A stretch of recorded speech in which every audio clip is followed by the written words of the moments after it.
पान गुटखा खाया आत्मा के लिए नहीं, शरीर के लिए, इंद्रियों के लिए। एक से बढ़कर एक ब्रांडेड कपड़े पहने, आत्मा के लिए नहीं, शरीर के लिए। ब्यूटी पार्लर में जाकर तैयार भी हुए, आत्मा के लिए नहीं, शरीर के लिए। 100 रुपए का साबुन से नहा रहे हो, आत्मा के लिए नहीं, शरीर के लिए। 150 रुपए का क्रीम लाके लगा रहे हो, आत्मा के लिए नहीं, शरीर के लिए। जरा सा शरीर में घाव हुआ, दवाई ली, शरीर के लिए, आत्मा के लिए। कितना संभाल संभाल के इस शरीर को रखा, किसके लिए? शमशान के लिए। किसके लिए? इस शरीर को उस शिव तक लेकर जाने के लिए। नहीं आ रही? आ गई? आवाज नहीं आ रही है? इस शरीर को शमशान तक ले जाने के लिए बहुत कुछ किया। एक निवेदन इस व्यासपीठ से करूं संपूर्ण जगत को, संपूर्ण शिव के श्रोताओं को, भगवान शंकर के भक्तों को, कि इस शरीर को शमशान तक ले जाने के लिए बहुत प्रयास किया। बादाम खिलाई, काजू खिलाया, भोजन कराया, चाउमीन, बर्गर, पिज़्ज़ा, बड़ा पाव, रोटी, सब्जी सब खिलाया। इस शरीर को खूब मजबूत बनाया। आखिरी में ये शरीर शमशान तक गया। निवेदन है, शरीर शमशान तक जाए उससे पहले इस आत्मा को परमात्मा तक भेजने का प्रयास करें। आत्मा परमात्मा तक जाए, और जिस दिन ये आत्मा परमात्मा तक जाने का प्रयास करेगी, उस दिन शरीर तुम्हारा कैसा भी हो, शिव उसको स्वीकार कर ले।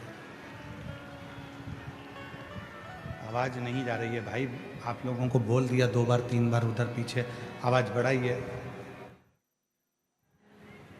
शरीर कैसा हो? शिव शरीर नहीं देख रहे हैं, शिव आत्मा, तुम्हारा चित्त, तुम्हारा मन, तुम्हारे विचार, तुम्हारी सोच देख रहे हैं। शिव जी ने जब माता पार्वती को अपनी अर्धांगिनी बनाने का निर्णय लिया था, तब पार्वती बहुत सुंदर नहीं दिख रही थी। थोड़ा ध्यान देना कथा पर, पार्वती जी सुंदर नहीं दिख रही थी। एक लड़का लड़की को देखने के लिए जाता है तो लड़की पहले, सबसे पहले तैयार होकर आती है, फिर लड़के के सामने जाती है, ससुराल वालों के सामने जाती है, क्योंकि उसको शादी पक्की कराना है। पर पूरी दुनिया का पहला संबंध था, पूरी दुनिया की पहली शादी थी, जिसमें शंकर भगवान पार्वती जी को जब पहली बार पसंद करने के लिए जा रहे हैं, तब पार्वती कोई पार्लर में नहीं गई है, कोई श्रृंगार नहीं किया है। पार्वती जी सूखे पत्ते खाती खाती खाती खाती, तप करती करती पूरा शरीर काला पड़ गया था। हड्डी हड्डी नजर आ रही थी, मांस तो दिख ही नहीं रहा था। शरीर का पूरा शिथिल हो गया था, पूरा शरीर काला पड़ गया था। माँ पार्वती का नाम अर्पणा हो गया था, और अर्पणा मतलब पूरा शरीर सूखे हुए पत्ते की तरह हो गया, पूरा शरीर सूखा पत्ता।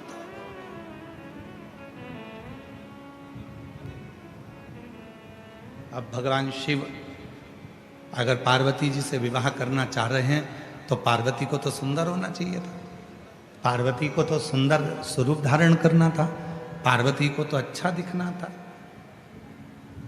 पर पार्वती जी सुंदर नहीं दिख रही हैं, पार्वती जी सूखे पत्ते की तरह अर्पणा हो गई। अर्पण,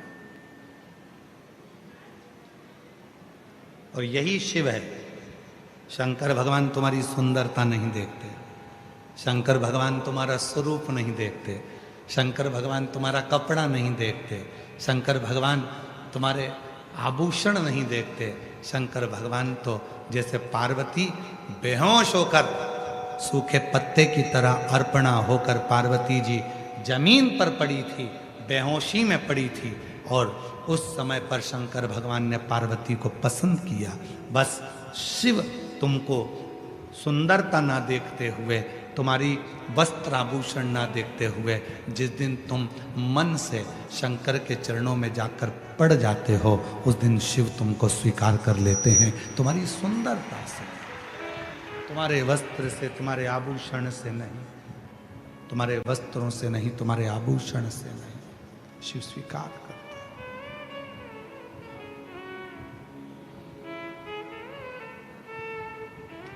वो तुम्हारे वस्त्र या आभूषण से सुख नहीं पा रहा है।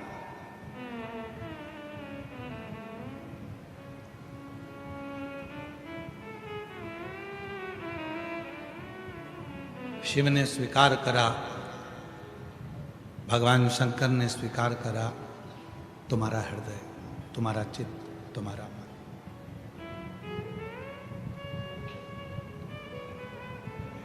कितना बड़ा मंदिर बनाना चाहिए भगवान को रखने के लिए? शिव महापुराण में यह नहीं लिखा है, स्कंद पुराण में भी यह नहीं लिखा कि शंकर जी को बिठाने के लिए मंदिर कितना बड़ा चाहिए।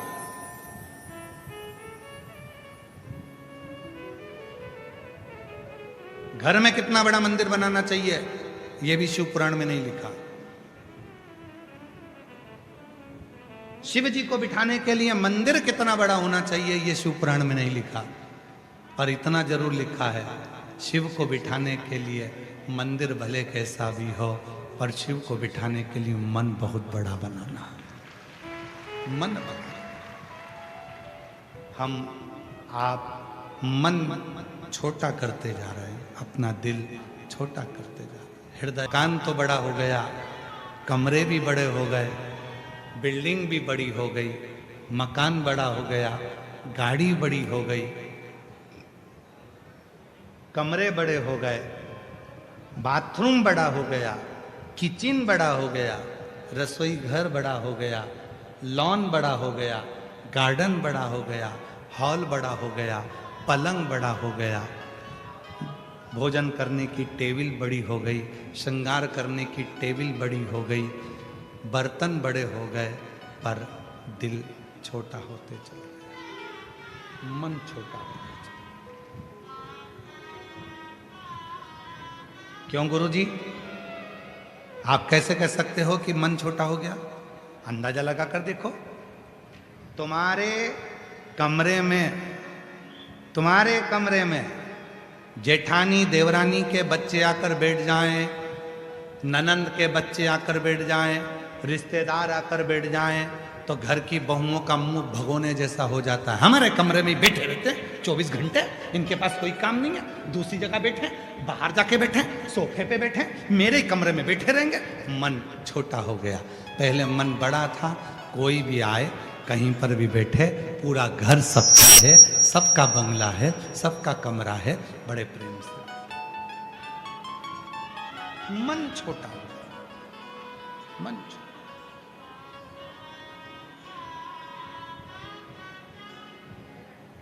बहुत छोटा।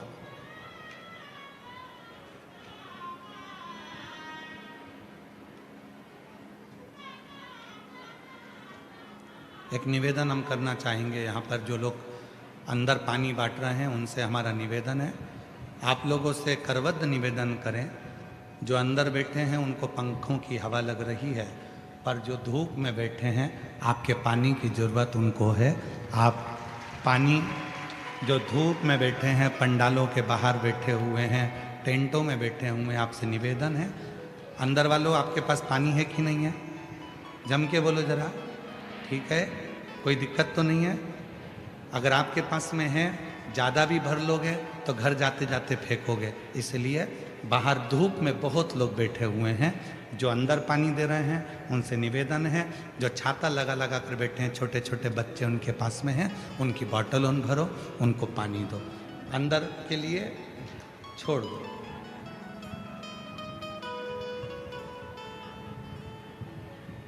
मन और मसान तो कभी नहीं भरा था, कोई ला कर देगा तो तुम अपनी बोतल दे ही दोगे, और भी भर दो, लो भले वो आधी से ज़्यादा भरी है पर और डाल दो, क्योंकि मन नहीं भरा था ना, वो रान दो, वो रान दो, वो रान दो, तो मन तो भरा था नहीं, तो वो बाहर समझ।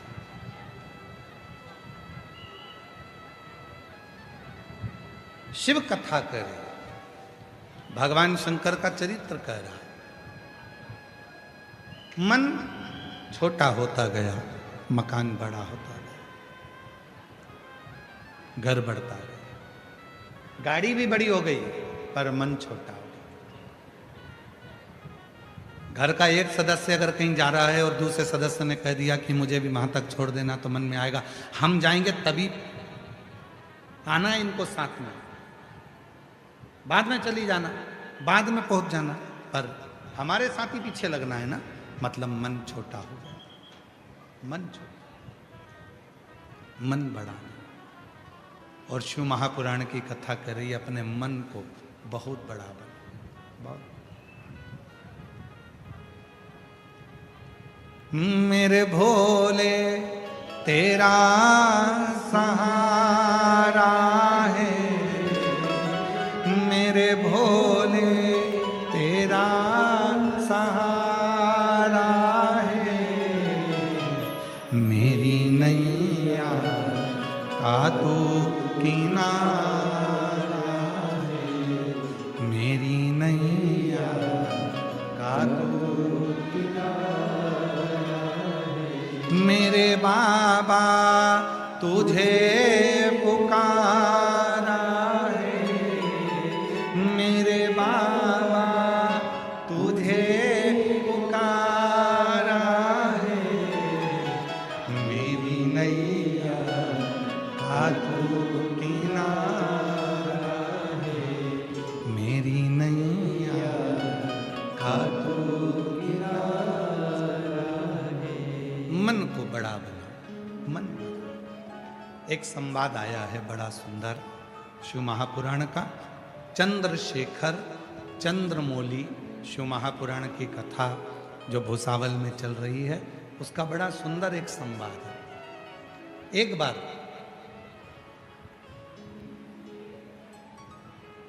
मां आद्य शक्ति, मां दुर्गा, मां भवानी, मां पार्वती जी शिव जी के साथ में 12 ज्योतिर्लिंग का भ्रमण करने चले। भगवान ओघड़दानी के साथ में, भगवान शंकर के साथ।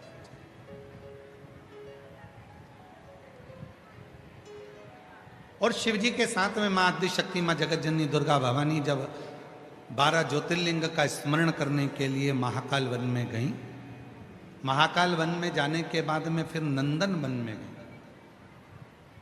नंदन। और भ्रमण करते करते करते करते जब माता पार्वती जी नंदन वन में पहुंची, काशी में पहुंची, और काशी में पहुंचने के बाद में माँ आद्य शक्ति दुर्गा भवानी माँ गंगा के तट पर बैठी, और बैठने के बाद में कुछ देर बाद माँ आद्य शक्ति माँ पार्वती का ध्यान चंद्रमा की ओर गया, चंद्र की ओर।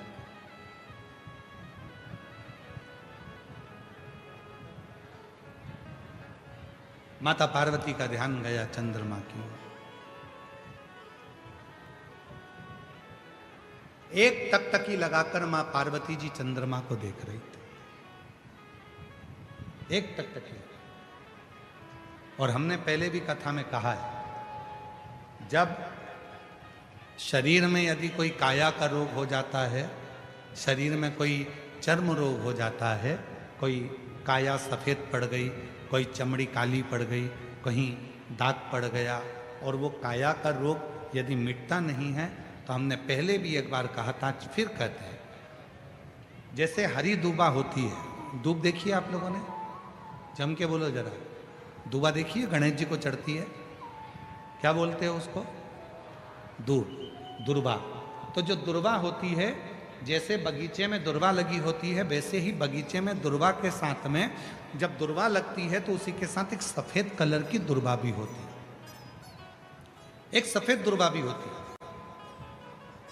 यदि शरीर में कोई चर्म का रोग हो गया, कहीं घाव पड़ गया, वो सूख नहीं रहा, कोई चमड़ी का रोग पड़ जाता है, कोई चर्म रोग पड़ जाता है, तो भगवान शंकर को सोमवार की अष्टमी के दिन दुर्वा चढ़ाई जाती है। और वो सफेद दुर्वा को उठाकर चंद्रमा की रोशनी में, जब चंद्रमा को एक टकटकी देखते हुए उस चंद्रमा की रोशनी में उस दुर्वा को चबा चबा कर यदि खाया जाए तो शरीर का कैसा भी रोग होता है चर्म का, वो धीरे धीरे समाप्त होना प्रारंभ हो जाता है। वो चमड़ी का रोग धीरे धीरे धीरे धीरे समाप्त हो जाता है, चर्म रोग समाप्त। पार्वती जी का ध्यान चंद्रमा की ओर, और मां जगत जननी अंबा जगदम्बा जगत धात्री मां दुर्गा पावर पार्वती मैया चंद्रमा को देख रहे। चंद्रमा को देखते देखते थोड़ी देर बाद चंद्रमा छुप रहा है, फिर सामने आ रहा है, फिर छुप रहा है, फिर सामने आ रहा है। अब तो भगवान देवादित्य महादेव को हंसी आ गई और भगवान शिव ठाका लगाकर हंस दिए। ध्यान नहीं गया, पार्वती जी को लगा भगवान भोलेनाथ तो केवल मुस्कुरा रहे हैं, ना जाने क्यों हंसने बैठे। थोड़ी देर बाद मां पार्वती जी का ध्यान फिर चंद्रमा की ओर गया और चंद्रमा फिर सामने आ रहा है, फिर ओझल हो रहा है, फिर सामने आ रहा है, फिर ओझल हो रहा है। इतने में शिव जी फिर हंस दिए वापिस।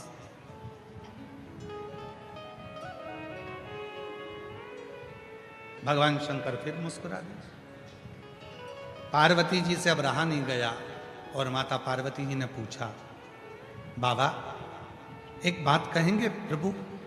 शिव जी ने पूछा, क्या? मैं चंद्रमा को देख रही हूं, चंद्रमा को मैं एक केंद्रित होकर देख रही हूं, एक टकटकी लगाकर देख रही हूं और चंद्रमा बीच बीच में ओझल हो जाता है, और आप मुझे देखकर, चंद्रमा को देखकर मुस्कुरा रहे हो, हंस रहे हो, ठाका लगा रहे हो। शिव जी ने कहा, पार्वती मेरे हंसने का केवल एक कारण है, ये चंद्रमा जिसको तू देख रही है और जो ओझल हो रहा है, ये चंद्रमा ओझल नहीं होता, पर इस चंद्रमा के भीतर थोड़ा सा अभिमान प्रकट हो गया। इस चंद्रमा के भीतर थोड़ी सी अभिमत्ता प्रकट हो गई, और वो अभिमान, वो अभिमत्ता कोई साधारण नहीं है। तो पार्वती जी ने कहा, आप तो सबके मन की बात को जानते हो, आपको तो लोग मनसा महादेव कहते हैं। शिव जी का एक नाम है मनसा महादेव। जम के बोलो, कौन सा नाम है? मनसा महादेव।